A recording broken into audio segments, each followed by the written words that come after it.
कहा जाता है कि उत्तर प्रदेश की राजनीति देश की सियासत की दशा और दिशा तय करती है। दिल्ली की सत्ता का रास्ता यूपी से ही होकर गुजरता है, इसीलिए हर पार्टी इस रास्ते में अपनी सियासी गुंजाइश तलाशती रही है। इसी में एक नाम हैदराबादी भाईजान असदुद्दीन ओवैसी का भी जुड़ गया है। यूपी में चुनाव में भले ही अभी करीब 6 महीने से ज्यादा का वक्त हो, लेकिन ओवैसी ने यूपी की 100 सीटों पर चुनाव लड़ने का ऐलान कर दिया है। लेकिन क्या यूपी में ओवैसी की राह इतनी आसान होगी? क्योंकि यूपी में हिंदुत्व की डोर को मजबूती से थामे योगी आदित्यनाथ हैं, तो दूसरी तरफ हैदराबाद की चौहद्दी से बाहर निकलकर नेशनल पॉलिटिक्स में पहचान बनाने को बेताब असदुद्दीन ओवैसी हैं।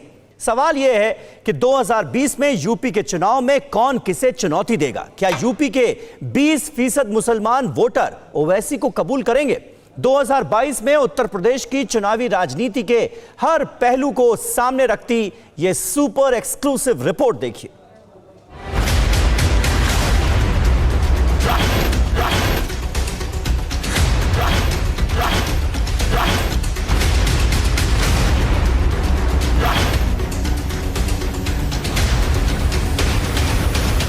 के संरक्षण में पल रहे गुंडे, माफिया, अपराधी, लुटेरे देश छोड़ करके चले जाएं। हम हिंदुइज्म के हिंदुओं के खिलाफ नहीं चेला कभी रहेंगे, हम हिंदुत्व के खिलाफ।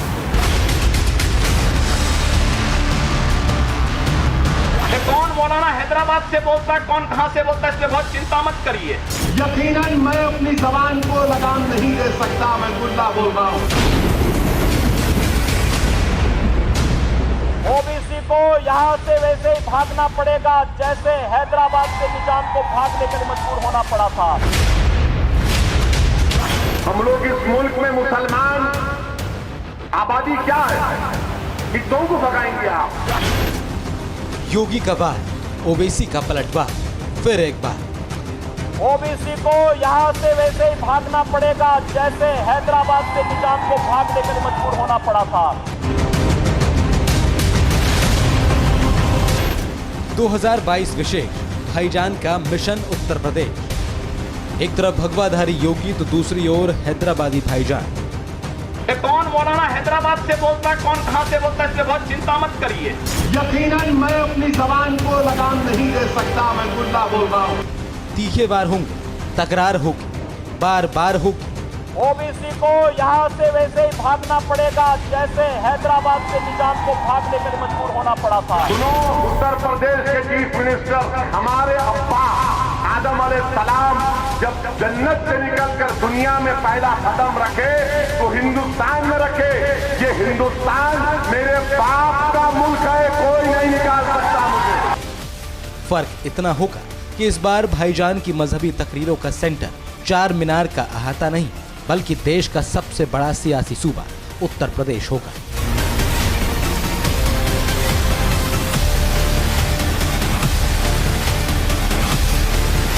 भाइयों बहनों, आप देखना आगे आगे होता क्या है। ओबीसी भी एक दिन हनुमान चालीसा का पाठ करता हुआ आपको दिखाई देगा। वैसे तो योगी आदित्यनाथ और असदुद्दीन ओवैसी की सियासी अदावत पुरानी है, जिसकी झलक संसद से लेकर चुनावी मैदान में मिलती रही। पिछले 4 साल के दौरान ऐसे कई मौके आए जब हैदराबादी भाईजान और योगी आदित्यनाथ के बीच तीखे जुबानी तीर चले।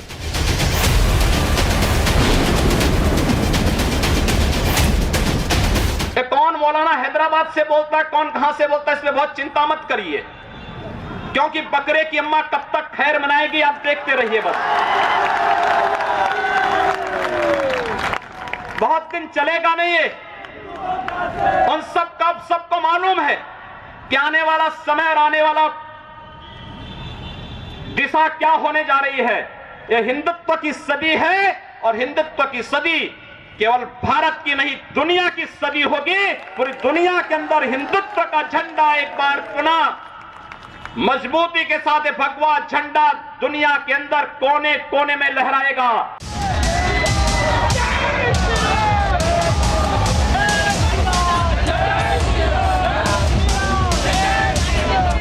योगी आदित्यनाथ हिंदुत्व की बागडोर को संभालते हैं तो ओवैसी की तकरीरों में मुसलमानों की रहनुमाई के लिए हर तरह का दाव होता है।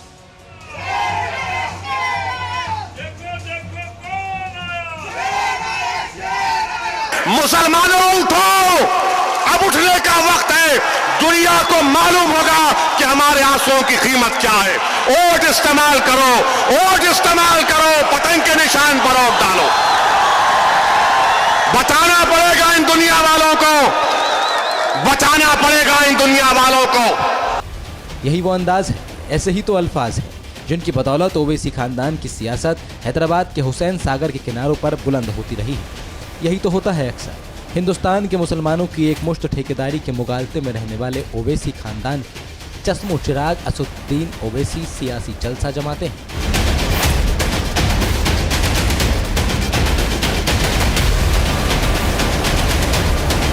अगर तुम जिंदा कौम हो तो हरकत करो, हरकत में बरकत है। तल्ख तेवर, चीखती जुबान और निशाने पर देश के हुक्मरान, सब सियासत का तकाजा है, क्योंकि ओवैसी हैदराबाद की चौहद्दी से बाहर निकलकर राष्ट्रीय राजनीति का ख्वाब देखने लगे हैं, जिसमें एक हद तक कामयाबी भी मिलने लगी है। लेकिन अब बारी उस उत्तर प्रदेश की, जहां की सत्ता पर भगवा पताका थामे योगी आदित्यनाथ खड़े हैं। ओबीसी को यहां से वैसे ही भागना पड़ेगा जैसे हैदराबाद से निजाम को भागने के लिए मजबूर होना पड़ा था। कि तुमको भगाएंगे भाई आप? हम लोग इस मुल्क में मुसलमान आबादी क्या है कि तुमको भगाएंगे आप? नहीं भगाएंगे, कोई भागने वाला नहीं है। जब तक जिंदा रहेंगे इंशाअल्लाह ताला हिंदुस्तानी मुसलमान बनकर रहेंगे। असदुद्दीन ओवैसी मुसलमानों के नेशनल लीडर बनने का ख्वाब देख रहे हैं, इसीलिए पूरा पश्चिम से होते हुए भाईजान की पतंग अब देश के सबसे बड़े सियासी सूबे उत्तर प्रदेश तक पहुंच गई। ओवैसी ने उत्तर प्रदेश में चुनाव लड़ने का ऐलान कर दिया है।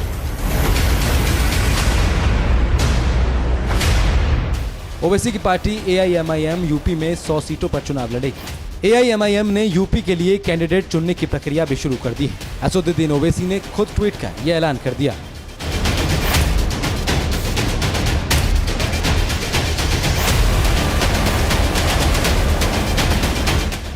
इतना ही नहीं, ओवैसी ने यह साफ कर दिया है कि उत्तर प्रदेश में उनकी पार्टी सुहेलदेव भारतीय समाज पार्टी के साथ मिलकर चुनाव लड़ेगी। इसके अलावा किसी और पार्टी से उनका अलायंस नहीं है। यानी ओवैसी ने यूपी में चुनाव से 7 महीने पहले ही अपनी उत्तर प्रदेश वाली राजनीति का खाका खींच लिया है।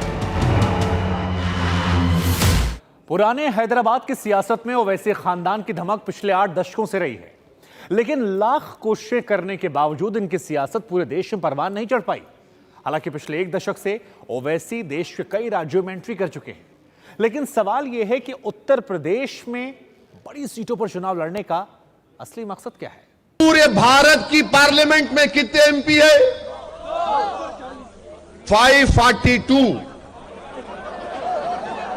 कितने? जोर से बोलो। उसमें से 2 आपके हैं ना? ये 2 540 पे भारी पड़ जाते इसी तरह की तकरीरों के बदौलत ओवैसी चार मीनार के अहाते से बाहर निकलकर देश के मुख्तलिफ इलाकों में अपनी पैठ बढ़ाते रहे। कई राज्यों में ओवैसी की पार्टी AIMIM ने मुस्लिमों के लिए एक राजनीतिक विकल्प देने की कोशिश भी की है। ये नक्शा देखिए, तेलंगाना, आंध्र, कर्नाटक, महाराष्ट्र, गुजरात, बिहार, झारखंड, उत्तर प्रदेश, राजस्थान, बंगाल तक ओवैसी खानदान की सियासत पंख फैला चुकी है। तेलंगाना के अलावा महाराष्ट्र, बिहार विधानसभा में भी AIMIM की एंट्री हो चुकी है। बंगाल, आंध्र और तमिलनाडु में ओवैसी की पार्टी चुनाव लड़ चुकी है। अब उत्तर प्रदेश में भाईजान अपनी सियासत तराश रहे हैं। इन सभी राज्यों में एक बात कॉमन है, वो ये कि ओवैसी ने वही चुनाव लड़ा जहां मुसलमान मेजॉरिटी में है। ऐसे में जाहिर है कि यूपी में भी ओवैसी उन्हीं सीटों पर अपने कैंडिडेट्स उतारेंगे जहां मुसलमान वोटर निर्णायक भूमिका में हैं। उत्तर प्रदेश में करीब 20% मुस्लिम वोटर हैं। विधानसभा की 403 सीटों में से करीब 130 से 135 सीटें ऐसी हैं जहां मुसलमानों का वोट निर्णायक साबित होता है। इनमें से ज्यादातर सीटें पश्चिमी उत्तर प्रदेश और पूर्वांचल से हैं। इसीलिए असदुद्दीन ओवैसी ने चंद महीने पहले पूर्वांचल में रैली की थी, जिसमें एनकाउंटर को लेकर योगी आदित्यनाथ की सरकार पर निशाना साधा था।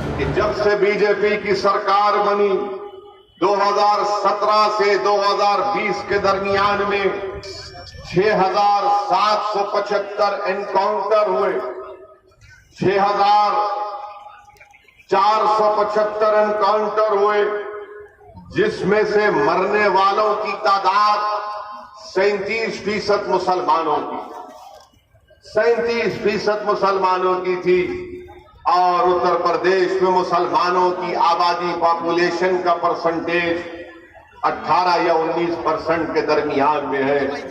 आखिर ये जुल्म क्यों हो रहा है कि एक देश के बड़े प्रदेश का मुख्यमंत्री कहता है कि ठोक दो। असदुद्दीन ओवैसी को सियासत का 3 दशक से ज्यादा का तजुर्बा है। भड़काऊ तकरीरों पर मुसलमानों के जज्बात टटोलने का हुनर उन्हें अच्छी तरह आता है, क्योंकि इसी की बदौलत ओवैसी खानदान 7 दशक से पुराने हैदराबाद के एक इलाके में अजय बना हुआ है। लेकिन सवाल यह है कि क्या ओवैसी की यूपी में दाल गलेगी? यूपी का इतिहास देखें तो ऐसे पहले शख्स नहीं है जिन्होंने मुस्लिम ध्रुवीकरण के जरिए सियासी ताकत बनने की कोशिश की हो। इससे पहले भी कई बार ऐसी कोशिशें हो चुकी हैं। अब ऐसे में ये सवाल उठना लाजमी है कि क्या यहाँ की 20% मुस्लिम आबादी को ओवैसी अपनी तरफ लामबंद कर पाएंगे? यूपी के सियासी समीकरणों पर नजर डालें तो भी ओवैसी के बारे में बहुत उम्मीद नहीं दिखती। पिछले कई चुनावों से यूपी के मुसलमानों का रुझान किसी को जिताने से ज्यादा बीजेपी को हराने पर केंद्रित रहा है।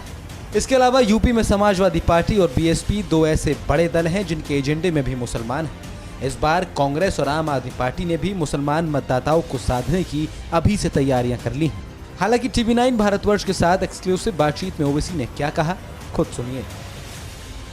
सेकुलरिज्म 2 किस्म का है भारत में, अनफॉर्चुनेटली। प्लीज बताइए। एक तो संविधान में सेकुलरिज्म है और एक पॉलिटिकल सेकुलरिज्म होता है। तो जो संविधान के सेकुलरिज्म है हम उसके लिए तैयार हैं। ये जो पॉलिटिकल सेकुलरिज्म हो जाता है ना कि आप मेरे साथ आए तो सेकुलर हैं, अगर मैं आपके खिलाफ खड़ा हो गया तो ये कम्युनल हो गए।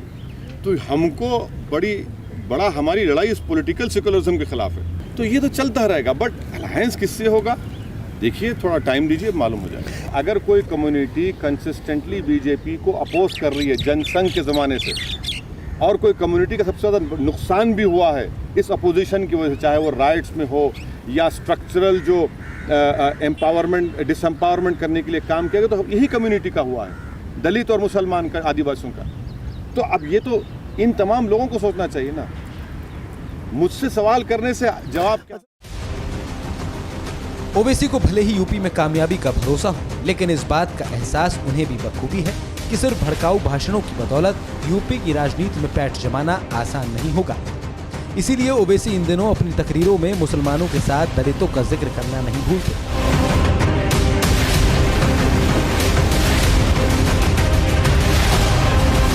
Mister Modi, mister BJP, mister RSS, mister Shiv Sena, mister Congress, Mrs Congress also, and everyone जो दलित मुस्लिम आदिवासी पे जुल्म कर रहे, सुनो, इस अंधेरों का जिगर चीर कर नूर आएगा।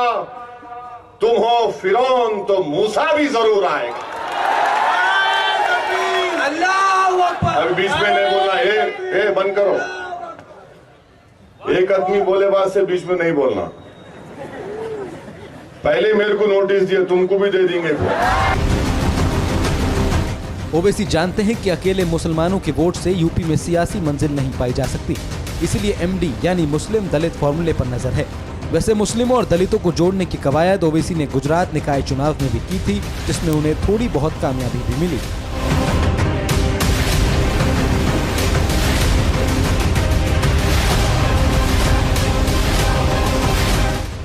यूपी में 20.7% दलित आबादी है, जो इस राज्य का सबसे बड़ा वोट बैंक भी है।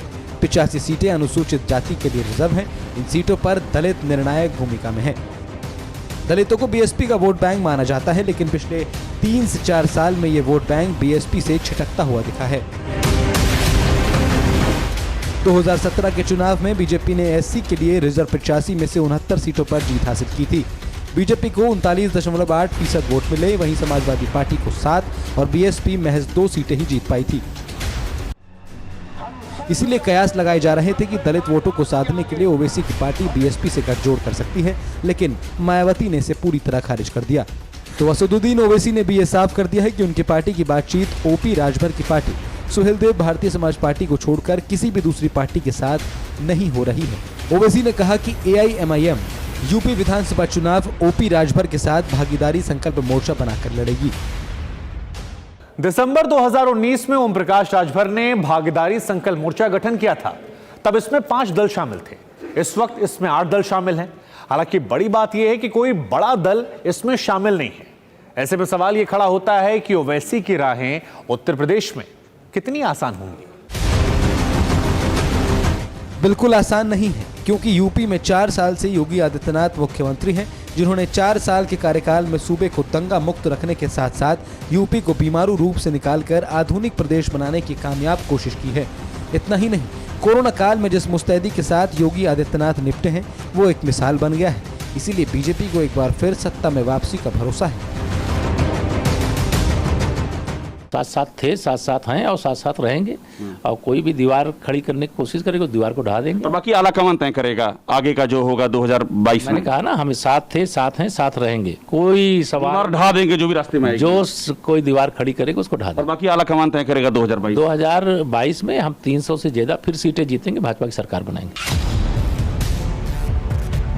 2017 का विधानसभा चुनाव पूरी तरह से पीएम मोदी के नाम और केंद्र सरकार के काम पर लड़ा गया था, लेकिन 2022 का चुनाव योगी के नाम और काम पर लड़ा जाना है।